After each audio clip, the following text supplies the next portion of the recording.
capítulos 10 al 12. Porque la boca habla de lo que rebosa el corazón. Me gustaría saber qué es el tema que tú más sueles tratar en tu día a día o qué es aquello de lo que más hablas, porque seguramente todo esto defina todo aquello que está pasando dentro de ti. Por ejemplo, una persona que solo habla de sí misma se puede observar como es una persona pues seguramente narcisista, egoísta, una persona que siempre está hablando de los demás, pero de buenas maneras, quiere decir que tiene mucho amor en su corazón y que también ve las cosas buenas que tienen las personas. Al contrario, una persona que se pasa todo el día criticando o cada vez que está contigo criticando, pues seguramente es una persona que tiene muchas heridas internas y una persona con muchas inseguridades, entre otras muchas cosas. Y las palabras, generalmente, yo diría que en el 99% de los casos nos delatan. Es muy complicado ocultar el cómo somos por dentro porque indirectamente, sin darnos cuenta, la forma en la que hablamos, cómo lo decimos, suele delatarnos bastante.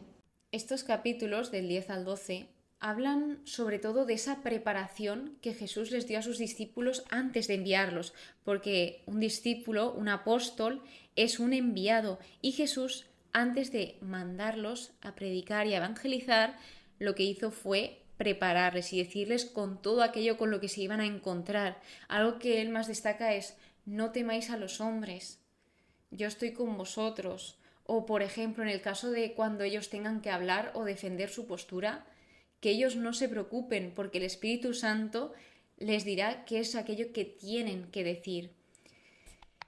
Empieza con esos discípulos que primero les llama y además de llamar a los discípulos, les da poder primero para expulsar a los espíritus inmundos y luego para curar toda enfermedad y dolencia. Esta era su principal misión. Y vemos cómo este grupo de discípulos no eran personas perfectas. Jesús no eligió a los más santos, sino que todos eran totalmente diferentes. Y lo que nos viene a decir esto es que Dios no elige a personas capacitadas. Seguramente ninguno de ellos estaba capacitado para ir a predicar la buena nueva, para ir a hablar sobre el Señor, sino que ellos, o sea, Dios lo que hizo fue capacitar a aquellos que eligió.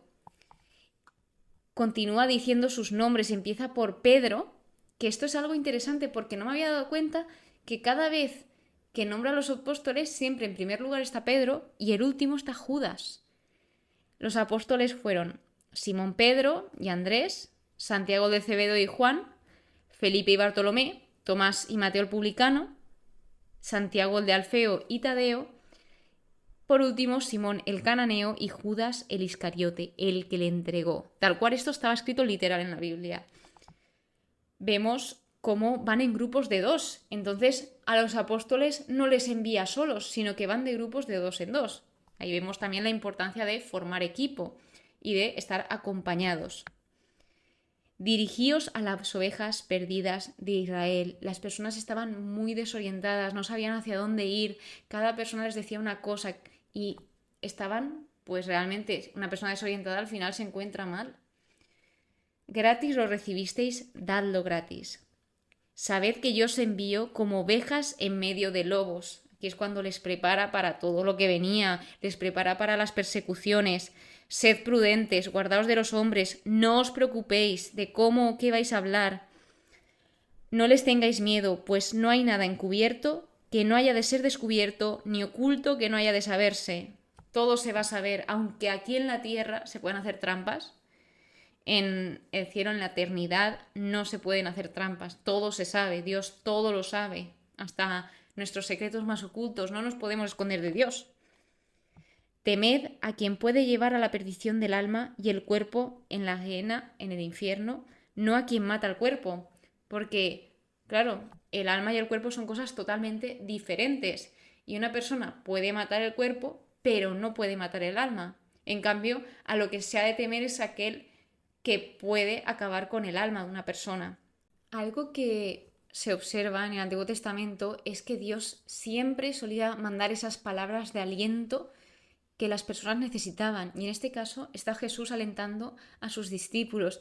Les está diciendo que no tengan miedo, porque fijaos cómo se repite en no tengáis miedo, porque Jesús nos conoce. y sabe que solemos tener miedo de muchas cosas, a pesar de que digamos, no, yo no tengo más miedo, que puede ser verdad, pero generalmente el ser humano es débil. Y lo que hace es mostrarles que el ser humano es muy importante y que el humano, ante todos los seres vivos, ante toda la creación, es lo más importante para Dios, es lo más preciado. Por eso, en el capítulo anterior, cuando la piara de cerdos, los demonios se meten en esa piara de cerdos, lo que hace es observar cuál es el propósito del demonio, es destruir aquello que Dios más ama, que es al hombre. En este caso fueron a los cerdos, y se vio como que era eso lo que iban a hacer con los dos hombres que estaban endemoniados. Por lo que en el capítulo 11 ya empieza con Juan el Bautista. Y Juan Bautista aquí lo que está es desconcertado por un Mesías tan diferente de aquel al que esperaba. Las personas tal vez esperaban un Mesías que llegase en forma de rey, que fuese poderoso, que tuviese todos los reinos del mundo, pero Jesús llegó de la forma más humilde que se puede llegar al mundo. Entonces, por eso le impactaba a Juan el Bautista. Jesús le dice a los discípulos de Juan el Bautista que fuesen a él y le contasen lo que estaban oyendo y viendo, que los ciegos ven, que los cojos andan, que los leprosos quedan limpios, que los sordos oyen, que los muertos estaban resucitando. Por lo que aquí me recuerda mucho una canción que es muy buena, que se llama Nacidos de lo Alto, de Hakuna, que dice esto, que los ciegos corren, los mudos claman, la victoria inevitable del amor. Continuando con que Jesús dice, este es el precursor del Mesías, el que debía de ir antes del Mesías para allanar el camino. Él es Elías, el que iba a venir. Si recordamos a Elías en el Antiguo Testamento, fue una persona muy pero que muy importante y crucial. El que tenga oídos, que oiga. Porque sí, tenemos oídos, pero ¿realmente oímos? Hay veces que no escuchamos lo que queremos oír y esto pues nos puede molestar, pero Jesús iba con la verdad por delante y esto a muchos no gustaba, por eso perseguían a Jesús y a sus discípulos, porque venía con la verdad. Dice, vino Juan, que ni come ni bebe, y dicen que es un endemoniado. Vino el Hijo del Hombre, que come y bebe, y dicen que es un comilón y borracho, amigo de publicanos y pecadores. También hubieron muchos milagros y aún así, aunque vieron con sus propios ojos milagros, no se convirtieron. Yo te alabo, Padre, Señor del cielo y de la tierra, porque has ocultado estas cosas, esos misterios del reino, a sabios e inteligentes y se los has revelado a gente sencilla, a los pequeños. Venid a mí todos los que estáis fatigados y sobrecargados, todos los que estáis cansados o agobiados, tal vez os suene más, y yo os proporcioné descanso.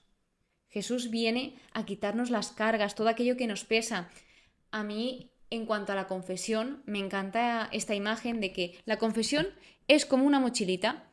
Entonces, esa mochilita, antes de ir al sacerdote, está llena de piedras, que cada piedra simboliza un pecado.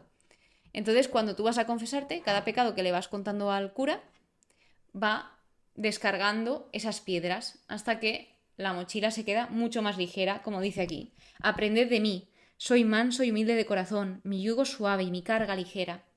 O sea, Jesús lo que viene es a dar descanso al hombre, lo que viene es a dar amor, a entregarse por el hombre y sobre todo esa misericordia y ese perdón inexplicables que Él viene también a darnos. El capítulo 12 habla de las espigas arrancadas en sábado por los discípulos, porque pues tuvieron hambre y empezaron a arrancar espigas, que en los sábados era el día de descanso, el día de Shabbat, y ese día no se debía trabajar. Entonces, la ley de Israel permitía a la gente que viajaba por un área segar suficiente grano para una pequeña comida de los campos en ese área. Y esto está en Deuteronomio capítulo 23. También se les ordenaba a los agricultores no cosechar completamente sus cultivos para dejar un poco para los que viajaban y para los pobres. Así que dicho esto, es cuando los fariseos denuncian a Jesús porque sus discípulos están haciendo cosas en sábado, están trabajando entre comillas. Jesús les contesta con las Escrituras y también les vuelve a repetir esto que ya se les ha dicho, y es que ellos, si hubiesen comprendido, Jesús lo que quería era que entendiesen que misericordia quería y no sacrificio. Hace, porque el Hijo del Hombre es Señor del sábado. es muy irónico porque tenían al mismo Dios delante, al mismo Dios que ellos se supone que creían y que querían seguir esa ley que Dios les había dado, y justo cuando lo tienen enfrente no le creen y encima le desacreditan, van contra él, piensan, bueno, luego se ve como especulan y quieren asesinarlo, o sea, cosas. Así que bien, vemos cómo las necesidades humanas son más importantes que cumplir los rituales ceremoniales. Es lo que vino a enseñarnos Jesús con esto, que las leyes deben subordinarse a la necesidad o caridad. Luego es la curación de un hombre con la mano paralizada, que le preguntan a Jesús que si es lícito curar en sábado. Por supuesto que sí, y dice Jesús, pues ¿cuánto más vale un hombre que una abeja? Y los fariseos aquí ya es cuando especulan y piensan, se unen todos para eliminar a Jesús. Entonces, ¿vosotros qué pensáis que fue más violación del día de reposo? ¿Que Jesús sanase a un enfermo o ese planteamiento, ese plan de asesinato por parte de los fariseos? Se van cumpliendo profecías a lo largo de estos capítulos que los profetas ya dijeron que irían a pasar y están pasando. Y luego es cuando había un endemoniado ciego y mudo, cuando saca a los demonios, dicen unos que es hijo de David y otros, que son los fariseos, dicen que es Belcebú, el príncipe de los demonios. Entonces Jesús, sabiendo lo que pensaban, sabiendo lo que ellos tenían en su corazón, les dice que esto no tenía nada de sentido, porque ¿qué sentido tenía que el demonio se dividiese? O sea, esto le quitaba mucha fuerza. La división quedaría asolado el demonio, entonces no podría subsistir. Y luego ya es cuando viene y dice, el que no está conmigo está contra mí, y el que no recoge conmigo desparrama. El pecado no perdonado, ojo que también aparece aquí, y es la blasfemia contra el Espíritu Santo no le será perdonada. Es el único pecado que no será perdonada. Terminamos con esas palabras que descubren el corazón. Las palabras descubren el corazón, como hemos empezado, porque del corazón provienen las palabras y las acciones. Entonces, el árbol se conoce por el fruto, porque la boca habla de lo que rebosa el corazón, porque por tus palabras serás declarado justo y por tus palabras serás condenado. Acaba así de repente con el signo de Jonás. Jonás, si recordáis, es uno de los libros del Antiguo Testamento y su vida fue una profecía de la muerte y resurrección de Cristo. Terminando este capítulo, lo que sí que destaca es el verdadero parentesco de Jesús, que lo que hacen es decirle que fuera estaban su madre y sus hermanos que deseaban hablarle, y Jesús les dice, ¿quién es mi madre y quiénes son mis hermanos? Ojo, ojo aquí, que hay que entender que hermanos en este contexto son parientes próximos, que pueden ser primos, primos hermanos, son parientes muy cercanos. Y él lo que responde es, estos son mi madre y mis hermanos, pues todo el que cumpla la voluntad de mi Padre de los cielos, ese es mi hermano, mi hermana y mi madre. Con todo esto, con lo que me quedaría es que Dios siempre nos prepara antes de enviarnos a cualquier sitio y luego que Él nos quiere y somos importantes para Él, se preocupa por nosotros, por las personas, pone siempre por delante a la persona y muestra lo importantes que somos en la creación.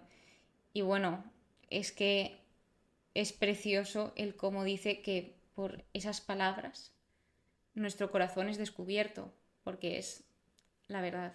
Así que muchísimas gracias por estar aquí, muchísimas gracias por escucharme. Espero que pases muy pero que muy buen día y que Dios te bendiga.